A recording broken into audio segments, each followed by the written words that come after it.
The mockery, the Crithian Empire had conquered 17 star systems without firing a single shot. They didn't need weapons when they possessed something far more powerful, the ability to drain emotion from any living being. For 3,000 years, the Crithians had built their civilization on perfect logic, absolute order, and the complete absence of what they called primitive impulses. Their cities gleamed like mathematical equations made real, every building a testament to pure functionality. Their citizens moved through life with the precision of clockwork, each action calculated for maximum efficiency. When humanity's first diplomatic vessel arrived at the Crithian homeworld of Praxis 7, the Empire's leaders barely bothered to attend the meeting.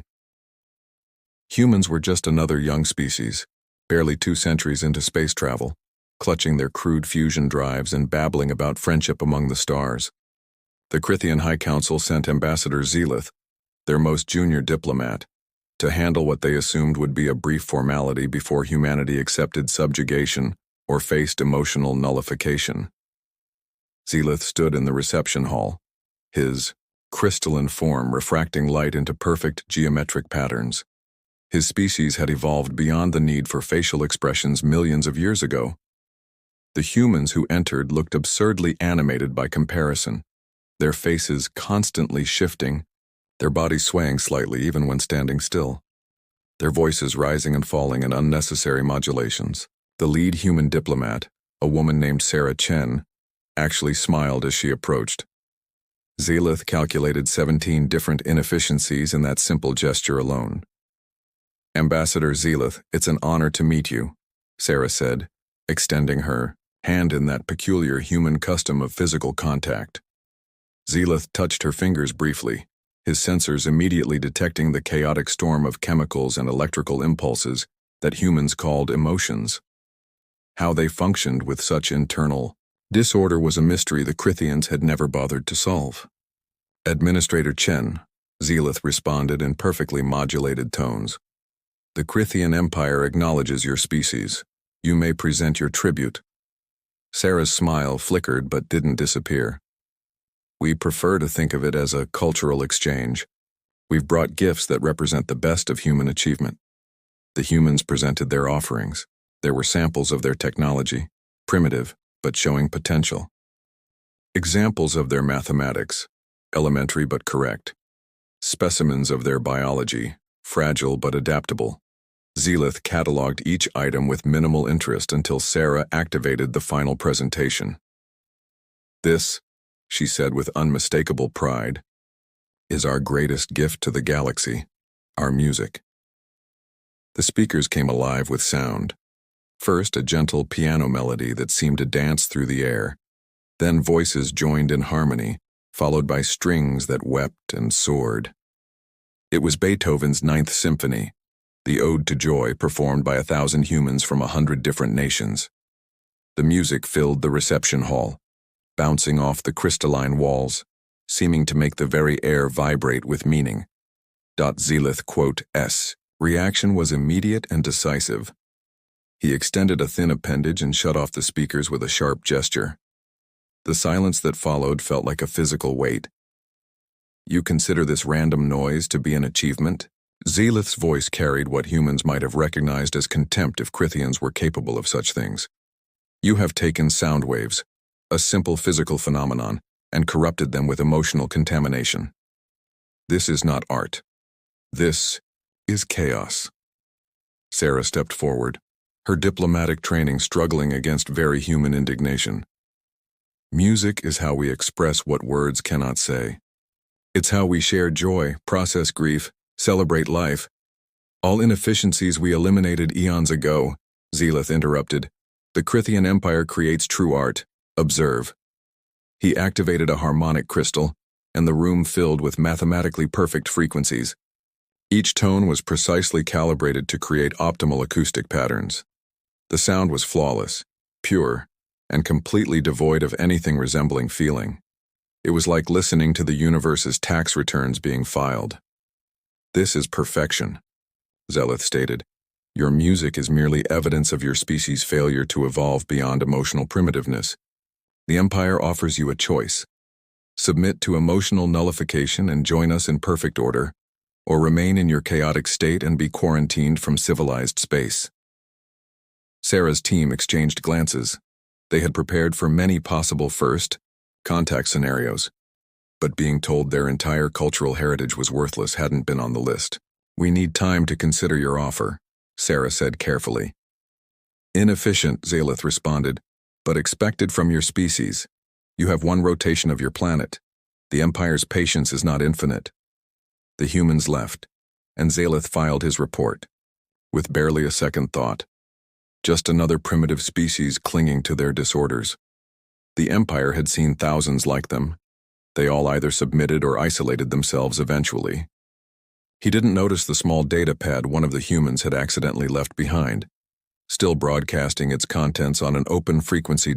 3 days later, something unprecedented happened in Sector 12 of Praxis 7. A young Crithian scientist named Thyma was calibrating harmonic crystals when her equipment picked up an unusual signal.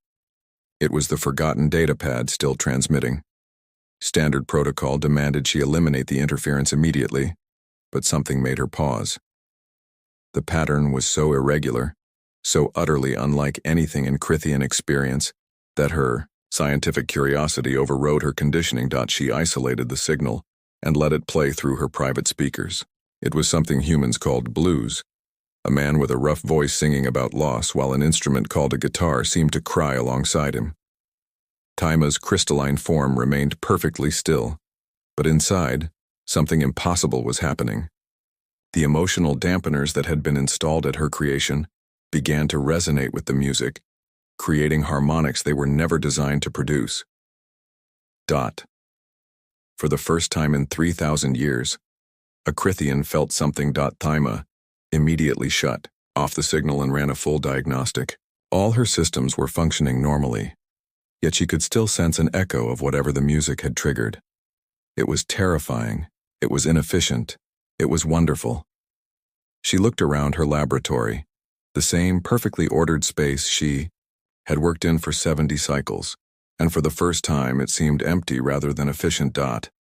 She knew she should report the anomaly immediately. The Empire would want to study this unexpected vulnerability in their emotional suppression technology, but instead, Thyma found herself storing the signal and searching for more. The human data pad contained thousands of what they called songs. Each one was different. Each one chaos made audible, and each one seemed to awaken something in her that the Empire had said didn't exist. A Crithian soul. The awakening, Thyma spent the next 3 cycles in secret, listening to humanity's music whenever she could mask her activities. She discovered that humans had been making these sounds for thousands of their years, that they had different types, for different feelings, that they used it to unite, to protest, to love, to grieve. Every song was a small rebellion against the silence that the Crithian Empire had mistaken for perfection. She learned that humans sang to their offspring, something called lullabies, to comfort them. The Crithians simply placed their young in stasis pods until they were old enough for emotional suppression. She discovered that humans created angry music, punk rock, they called one version, to rage against injustice. The Crithians had eliminated the concept of injustice by eliminating the ability to recognize it. She found something called jazz, where humans deliberately improvised, creating music in the moment without plans or patterns. It was the antithesis of everything her species represented, and it was magnificent. The smart thing would have been to keep this discovery to herself. But music, Thyma was learning, was meant to be shared. She began with her research partner Velix, playing him a gentle earth song called Imagine during a routine maintenance period. His reaction was immediate. His crystalline form actually flickered, something that hadn't happened to a Crithian in recorded history. "What is this dysfunction?" Velix asked, but he didn't move to shut off the sound. "It's called feeling," Thyma replied. The humans didn't corrupt sound with emotion.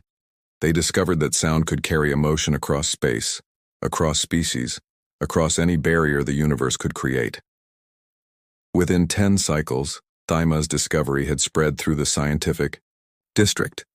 Crithians would gather in secret, Their perfect forms huddled around hidden speakers, experiencing emotions their species had suppressed for millennia. They learned to cry from Adele, to rage from Metallica, to hope from Bob Marley. Each song cracked their conditioning a little more, like water freezing in stone, expanding until the rock had no choice but to break. The High Council noticed the inefficiencies first. Productivity in Sector 12 had dropped by 0.003%. Citizens were taking unauthorized breaks. Some had even been observed moving in patterns that served no functional purpose. The humans called it dancing. Enforcer units were dispatched to investigate, but by then it was too late. The music had spread to other sectors, carried by Crithians who couldn't keep the secret of feeling to themselves. High Administrator Krelix called an emergency session. The council chamber, a perfect sphere of resonating crystal, had never hosted such disorder. Council members were actually arguing, not presenting logical alternatives but disagreeing with passion. This human contamination must be purged, Krelix announced, his form rigid with what he refused to recognize as fear. Every infected citizen will be subjected to complete emotional reconstruction. You mean destruction? A voice called from the chamber's entrance. It was Taima, and she wasn't alone. Hundreds of Crithians had followed her, their forms shimmering with newfound purpose. You would destroy what we've become because it frightens you. We fear nothing, Krelix stated.